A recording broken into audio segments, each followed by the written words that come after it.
Hi guys, good afternoon. Ito yung unang video na gagawin ko about sa Bitcoins trading.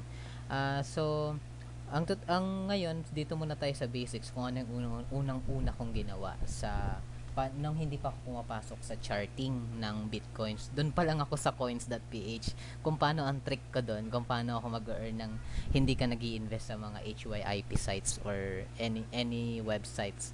Dito pa lang pwede ka mag-earn eh. Kaso syempre, medyo matagal, pero possible at pwede. Dati kasi ginagawa ko to sa PayPal.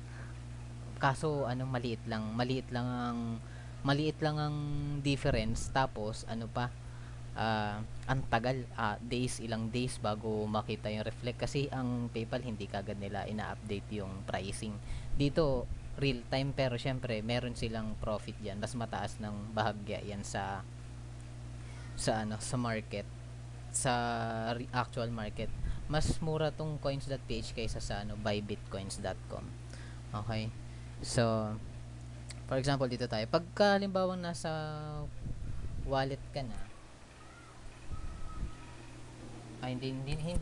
hindi na ako magla-login. Pag nasa wallet ka na, makita mo yung gawin nyo to lagi. Ito, ina-advise kong gawin nyo to lagi. Na once na diba nasa peso wallet yung pera nyo, pag i-convert nyo sa Bitcoins wallet nyo, sa loob rin ng Coins.ph, lagi nyong itutok down notes kung magkano yung buy rate at sell rate ng inyong kinonvert. Any amount, basta kung magkaibang time or transaction, i-take down notes nyo. Mahalaga to kasi at least makikita nyo na pag ibinalik nyo ba dun sa peso wallet nyo, hindi nyo makikitang nalugi kayo or For example, ito, nung time na to, binili ko to last week. Ayan. Galing sa peso wallet ko, kinonvert ko sa Bitcoins. Ngayon, yung conversion nun is 15,051.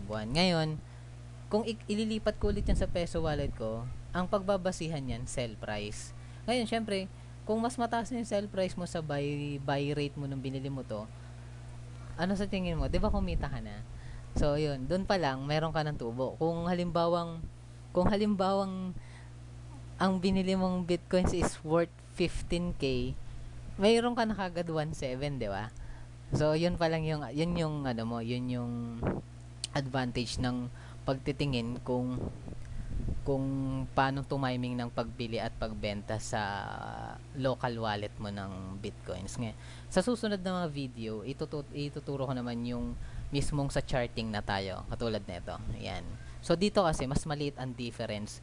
Unlike nito, mas malaki kasi ang difference. Siyempre, yun yung tinatawag, nila, yung safety net nila yan para yung profit pumasok man lang. Kasi pagka ginawa nila yung tulad nito, na isang basis lang yan, mas madali kang makakapag buy and sell sa ng Bitcoin sa market. Buy and sell parang lang rin. Parang halimbawa, 'di ba, pagka bibili ka ng isang bagay, 'di ba gusto mo siyang mabili ng mura. Tapos pag ibebenta mo, gusto mo ibenta ng mahal. Ganun rin dito. So, bibili ka ng Bitcoins ng mura, pero ibebenta mo siya ng mahal. Okay? So, ganun. So, paalala ko lang pala na wag nyong iti-take as professional info itong ginawa kong video. Ito lang yung mga unang steps na ginawa ko para magsimulang mag-trade. Hindi pa ako ganun kagaling, pero I'm still learning. Nagbabasa ako, nag-aaral ako ng mga e-books or about this, about trading. Kaya do your research rin, guys, and mag-share ako ng mga ilang e-books na mababasa at nabasa ko na about here. Okay, so ngayon ito pa lang. Okay, maraming salamat.